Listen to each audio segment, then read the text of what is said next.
berikutnya ada masih bersama kami di 902 FM Radio Berdeta dan masih di program Bincang Ramadan. Sahabat Bang adalah salah pendengar dari malam hari ini. Kembali perbincangan ini kita lanjutkan kembali masih tentang hikmah atau fadilah yang terdapat di bulan Ramadan. Ini kemudian masih tentang rahmat, maghfirah dan juga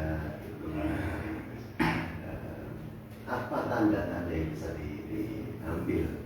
Maksudnya tanda terhadap diri sendiri kalau orang ini tidak bisa. Gitu. Artinya bagaimana saya ini bisa mendapatkan rahmat, bagaimana bisa mendapatkan maghfirah dan juga kelas yang tiga itu. Jadi mudahnya begini. Yang pertama rahmat. Rahmat ini pemberian, pertolongan, perhatian. Makanya di dalam Al-Quran, walaula fadlullahi alaikum wa rahmatuh lakuntum minal khasirin. Andai tidak ada pemberian Allah rahmat ini, kalau di dalam bahasa la haula wala quwata illa billah. Jadi kita bisa apa-apa ini karena Allah, diberikan pertolongan Allah, diberikan hidayah Allah, diberikan kekuatan oleh Allah. Jadi ini yang pertama yang kita raih, pandangan kasih sayang Allah. Jadi 10 hari yang pertama itu adalah rahmat. Artinya siapapun yang mendapati bulan Ramadan dalam keadaan beriman, maka dia telah mendapatkan rahmat Allah. Nah, di sini di dalam 10 hari yang pertama dicari perhatian Allah. Semakin kita diperhatikan oleh Allah, disayang, akan semakin mudah ampunan kita dapat, puncaknya kita diberikan jaminan terbebas dari neraka. Jadi rahmat ini pertama, semuanya pertama. Karena dia adalah kasih sayang Allah. Kita bisa apa-apa ini karena belas kasih sayang Allah. Seperti semua diciptakannya karena kasih sayang Allah. Allah menginginkan seperti itu, Allah memberikan seperti itu, Allah mengendaki seperti itu. Atau dengan kata lain bahwa ini juga merupakan penyadaran bagi diri kita, menyadari bahwa ini rahmat gitu ya. Jadi ketika seseorang itu mampu meraih rahmat Allah yang pertama, insya Allah berikutnya akan dipermudah oleh karena ini perhatian Allah, kasih sayang Allah. Kalau kita sudah disayang, dikasih, diperhatikan oleh Allah, di bagian yang kedua adalah ampunan.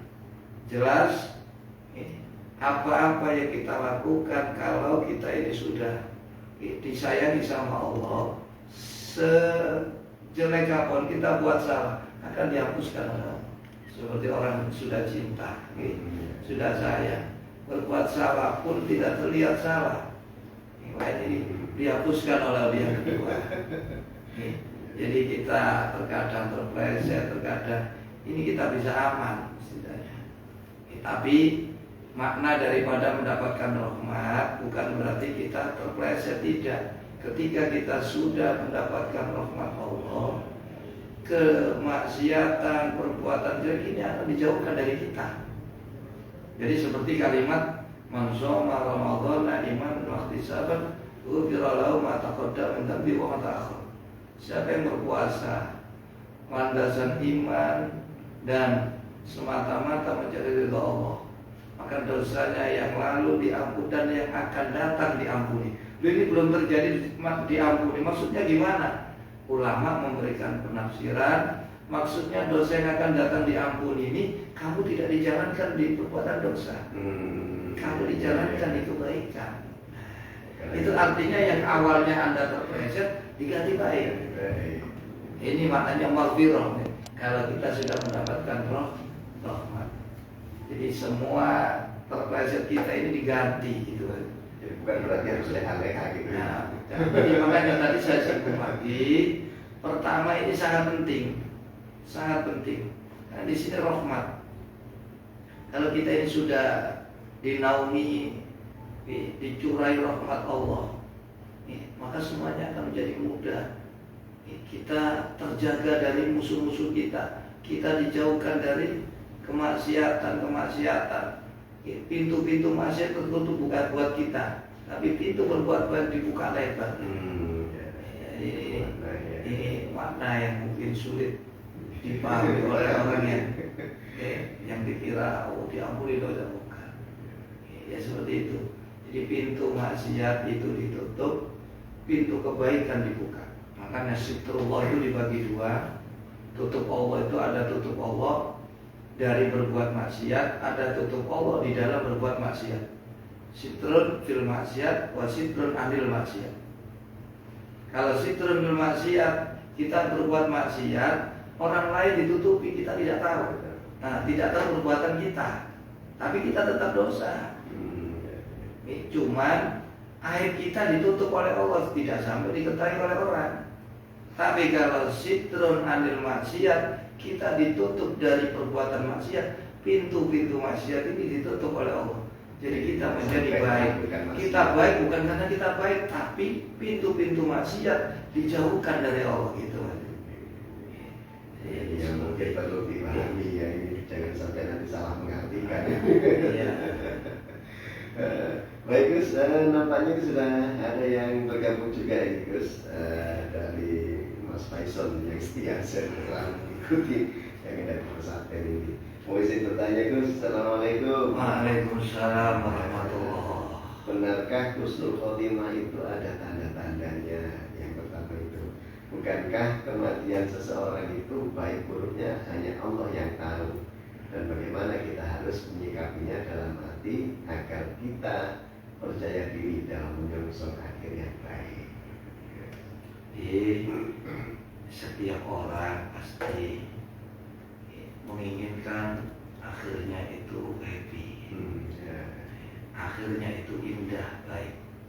Dan ini memang diperintah sama Allah, sama Rasul. Nabi juga selalu berdoa minta agar akhir umur diberikan husnul, diberikan baik. Begitupun juga kita, jangan pernah berhenti berdoa minta kepada Allah, ya Allah biya, ya Allah biya, ya Allah bi husnil. Apakah ada tandanya Gus? Yang tahu kan husnul khotimah mau tidak hanya Allah, betul. Kita ini hanya bisa tahu segi fisik. Karena memang untuk kondisi hakikat kita nggak tahu, yang tahu hanya Allah. Tapi Allah berikan tanda semuanya. Likulli syai'in alamah. Segala sesuatu pasti ada tandanya. Itu keadilan Allah. Dan al-zahir yadullu alal batin. Keadaan luar itu menunjukkan keadaan dalam.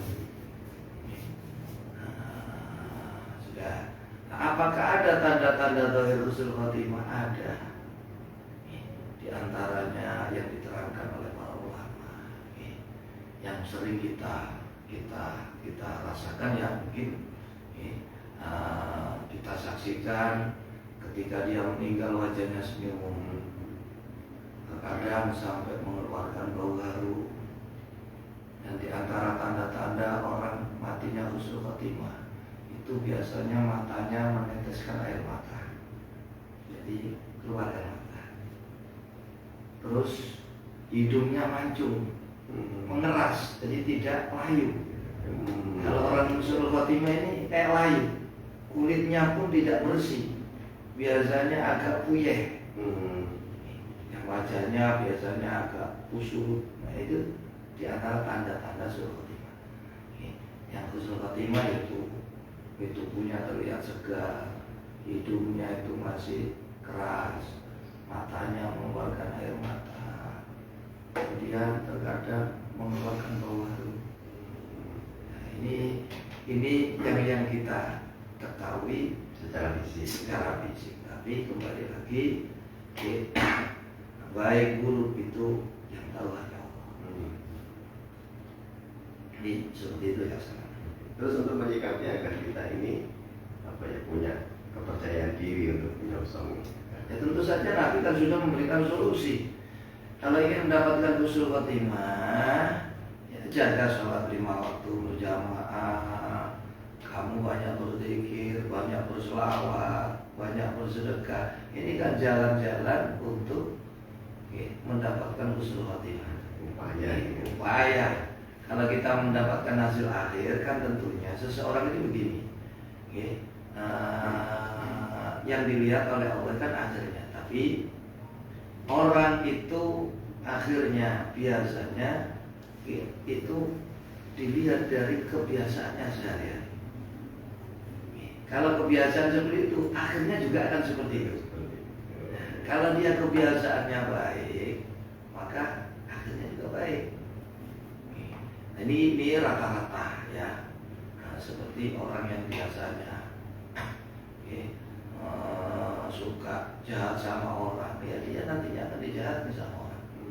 Nah, jadi orang yang biasanya mengolok-olok kamu, mendem kamu, main, dia sendiri nanti seperti itu. Nah, ini ya jadi untuk menyongsong husnul khotimah ini kan banyak cara. Ya Allah, biar dengan apa saja kita berbuat amal baik-baik, mudah-mudahan dengan amal baik ini Allah berikan akhir kita ini husnul khotimah. Jadi tidak semua amal baik kita pasti husnul khotimah, tidak. Kembali lagi kita memohon kepada Allah. Ya Allah biar, ya Allah biar, ya Allah biar husnul khotimah. Segala sesuatu tentu saja kembali kepada Allah dan penentunya adalah Allah. Kita hanya berupaya semaksimal mungkin untuk Tidak seperti yang diarahkan oleh Allah, diarahkan oleh Rasulullah. Baik, begitu Mas Faisal, ya, tapi jangan pernah berputus asa, tetap bersemangat untuk menggapai ridho Allah. Ya, mudah-mudahan kita semuanya nantinya diberikan akhirnya baik. Amin. Baik, berkasnya bincang Ramadan semakin menarik.